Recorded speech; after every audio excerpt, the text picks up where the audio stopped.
Hi hello ఆర్కిటికి స్వాగతం. So ఇవాళ topic వచ్చేసి youth is our future. Okay. So మన యూతే మన ఫ్యూచర్. సో యూత్ ఎలా ఉందంటే, సో ఈ రోజులు మనం చూసుకుంటే గ్రామంలో యూత్‌కి బాధ్యతలు లేవు. ఇంతకుముందు ఎలా ఉండేనంటే మన పూర్వీకులు, మన పేరెంట్స్ వాళ్ళు మనల్ని ప్రతిదాన్ని వాళ్ళు మనల్ని గైడ్ చేసేవాళ్ళు. ప్రతిదానికి వాళ్ళు మనం ఎక్కడికెళ్తున్నాం, ఎక్కడికి ఏం చేస్తున్నాం అనే మానిటర్ చేసేవాళ్ళు. సో, ఇప్పుడు యూత్‌కి అలాంటి ఏం లేవు. సో, అలాంటివి ఏమైనా పెడితే వాళ్ళ పైన ఏదనో రిస్ట్రిక్షన్స్ అవుతున్నాయనో వాళ్ళు ఫీల్ అవుతున్నారు. కానీ నేను యూత్‌కి చెప్పే సందేశం ఏదంటే అది చానా కరెక్ట్. ఎందుకంటే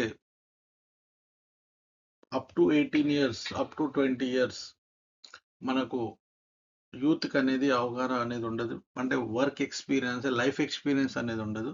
సో, ఏంది, ఎలా చేయాలనేది. సో, ఏదైతే పేరెంట్స్ మనకు గైడ్ చేస్తారో, ఆ గైడ్‌లైన్స్‌లో మనం ఫాలో అవుతే తప్పకుండా రిజల్ట్స్ అనేది వస్తుంది. సో, ఎప్పుడైతే మీరు లైక్ సపోజ్ మీరు 10థ్ పాస్ అవుతారో, సో, అట్ అక్కడి నుంచి మీరు కీ డెసిషన్స్ అనేది ఒకసారి పేరెంట్స్‌ని కనుక్కుంటే మీకు ఏ సబ్జెక్ట్‌లో ఇంట్రెస్ట్ ఉందో వాళ్ళు చూసి వాళ్ళు మీకు గైడ్ చేయడం జరుగుతుంది. ఏదో మా ఫ్రెండ్ తీసుకున్నారు కదా! ఈ సబ్జెక్ట్‌లో ఆన్ క్లాస్ రూమ్‌లోకెళ్ళి నేను కూర్చుంటాను. వానితో టైమ్ పాస్ చేయొచ్చు. ఇలాంటివి కాకుండా మీకు ఏ సబ్జెక్ట్‌లో ఇంట్రెస్ట్ ఉంటదో ఆ సబ్జెక్ట్ పైన ఫోకస్ పెట్టి, ఆ సబ్జెక్ట్ నేర్చుకొని మీ పేరెంట్స్‌కి చెప్పి యాస్ ఎ ఫ్రెండ్‌గా చెప్తే వాళ్ళు గిట్లా పేరెంట్స్ గిట్లా చెప్పడం ఏందంటే, మీ పిల్లలకి ఏదైతే ఇంట్రెస్ట్‌గా ఉంటుందో ఆ సబ్జెక్ట్ పైన వాళ్ళని ఫోకస్ పెట్టి చదివిపియాలని కోరుకుంటున్నాను. ఎందుకంటే కొంతమంది పేరెంట్స్ ఉంటారు. వాళ్ళెలా ఉంటారంటే, నాకు ఇది అవ్వాలనుకున్నాను. అదే అతని పైన రుద్దుదామని. సో, అది కరెక్ట్ కాదు. అతనికి ఇంట్రెస్ట్ ఉంటే ఆ పర్సన్‌కి ఇంట్రెస్ట్ ఉంటే పర్టిక్యులర్ గర్ల్‌కి ఇంట్రెస్ట్ ఉంటే తప్పకుండా సక్సెస్ అనేది వస్తుంది. లైక్ ఆళ్ళకి మెంటల్ స్ట్రెస్ ఉండకూడదు. ఆ ఏజ్‌లో మెంటల్ స్ట్రెస్ మనం యాస్ ఎ పేరెంట్స్‌గా పెట్టకూడదు. యాస్ ఎ ఫాదర్‌గా, యాస్ ఎ పేరెంట్స్‌గా, యాస్ ఎ మదర్‌గా మనకు వాళ్ళకి ఏదైతే టైంకి భోజనం, టైంకి ఏదైతే మనం ఇవ్వగలుగుతామో ఆళ్ళు తప్పకుండా వాళ్ళు సక్సెస్ అవుతారు లైఫ్‌లో. నెక్స్ట్ వచ్చేసి వాళ్ళ ఈ ఫోన్స్ అనేది కొంచెం వాళ్ళ నుంచి అవాయిడ్ చేయాలి. అవాయిడ్ అంటే కొంతమంది ఇప్పుడు ఎలా ఉంటారంటే డైరెక్ట్‌గా ఫోన్స్ అనేది డే నైట్ అనేది వాడడం జరుగుతుంది. సో, అది కొంచెం తగ్గించాలి. సో, ఎంతవరకైతే అవసరమో అంతవరకే వాళ్ళు చూసుకుంటే మిగతా సమయంలో చదువుకుంటే బెటర్ రిజల్ట్స్ వాళ్ళకు వస్తాయి. నెక్స్ట్ వచ్చేసి ఇప్పుడు ఏఐ అనేది చాలా ఇంపార్టెంట్. సో, మీరు ఎలాగో మొబైల్ చూస్తున్నారు కాబట్టి కొంచెం అవసరం వచ్చే వీడియోస్ చూసుకుంటే బాగుంటది. సో, మీ జీవితానికి సంబంధించిన వీడియోస్. సో, అలాంటి వీడియోస్ చూసుకుంటే మీకు లైఫ్‌లో ఈజీగా అవుతది.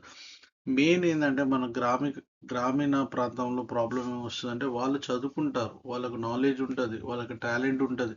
కానీ వాళ్ళు మిస్ అయ్యేది ఎక్కడంటే వాళ్ళు ఈ ఇంగ్లీష్ అనే పదాన్ని వాళ్ళు చదవగలుగుతారు. చూసి చదవగలుగుతారు. కానీ ఎప్పుడైతే కమ్యూనికేషన్ స్కిల్స్ కాడికొచ్చే వరకు వాళ్ళు డౌన్‌ఫాల్ అవుతారు.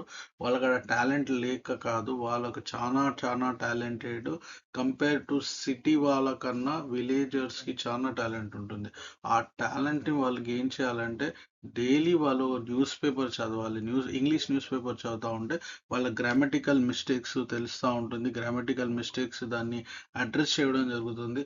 దానివల్ల వాళ్ళకు బెటర్ నాలెడ్జ్ వస్తుంది.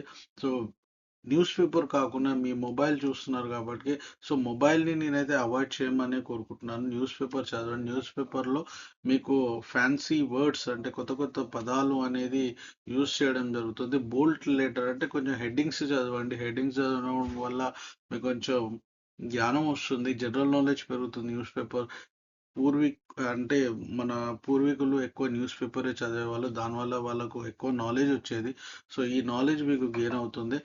నెక్స్ట్ వచ్చేసి సిస్టమ్ అంటే ఇప్పుడు కంప్యూటర్ ఒకప్పుడు బుక్స్, రాత ఇదన్నీ ఉండేది. ఇప్పుడు బుక్స్ అనేది ఏమి లేదు. మొత్తం కంప్యూటర్ సిస్టమ్ అయింది. సో, బేసికల్‌గా నేను అనేది ఏందంటే ప్రతి ఇంట్లో ఒక సిస్టమ్ అనేది పాతది దొరుకుతది. వస్తది మార్కెట్‌లో 5,000, 6,000 పెడితే ఆ సిస్టమ్ అనేది ఇన్‌బిల్డ్ చేసుకోండి మీ ఇంట్లో. అట్‌లీస్ట్ మీరు టైపింగ్ నేర్చుకొని కొంచెం ఎదుగుతారు. టైపింగ్ నేర్చుకుంటారు. ఈమెయిల్ ఎథిక్స్ అంటే ఈమెయిల్ ఎలా రాయాలి? ఒక పర్సన్‌కి ఈమెయిల్ రాయాలంటే ఎలాంటి సెంటెన్స్ మనం వాడాలి? ఇవాళ రేపు మెటా, చాట్ జీపీటీ ఇలాంటి చానా పరికరాలు మార్కెట్‌లో ఉన్నాయి. సో, ఈజీ అయిపోయింది. ఒకప్పుడు మా టైంలో మేము బ్రెయిన్ నుంచి ఆలోచించి రాసేది ఉండేది ఈమెయిల్స్. ఇప్పుడు అలా ఏం లేదు. మీరు కంటెంట్ కొడితే మీకు ఇచ్చేస్తుంది. ఏం రాయాలనో, ఏం రాయొద్దు అనేది. సో, చానా మారింది. సో, మీరు టైం వేస్ట్ చేసుకోకుండా మీ యొక్క దృష్టి మీ ఫ్యూచర్ పైన పెట్టండి. స్మార్ట్ యూత్‌గా మారండి. అది మీకు డెఫినిట్‌గా గ్రోత్ వస్తుంది. ప్లస్ మీకు ఏ రంగంలో అయితే ఇంట్రెస్ట్ ఉంటుందో ఆ రంగంలో చానా ఇంట్రెస్ట్ పెట్టి తప్పకుండా మీకు సక్సెస్ వస్తుంది. హార్డ్ వర్క్ చేస్తే ఫస్ట్‌లో మీరు హార్డ్ వర్క్ చేస్తే మీ లైఫ్‌లో తర్వాత మీరు సుఖపడతారు. ఫస్ట్‌లోనే నేను హార్డ్ వర్క్ చేయను, నేను రెస్ట్ తీసుకుంటాను, నేను నాలెడ్జ్ గెయిన్ చేయను, నేను ఇంట్లోనే పడుకుంటాను, నాకు ఇష్టం ఉన్నప్పుడు వర్క్ చేస్తాను. అలా మీరు సెట్ అయితే మైండ్ మీ జీవితం మొత్తం మీకు కష్టాలే ఉంటాయి. మీకు సుఖాలనేది ఏముండదు. సో, ఫస్ట్ ఇనీషియల్ స్టేజ్ అంటే మీ పేరెంట్స్ సపోర్ట్ ఉన్నప్పుడే మీరు కష్టపడండి. మీరు చదువుకోండి.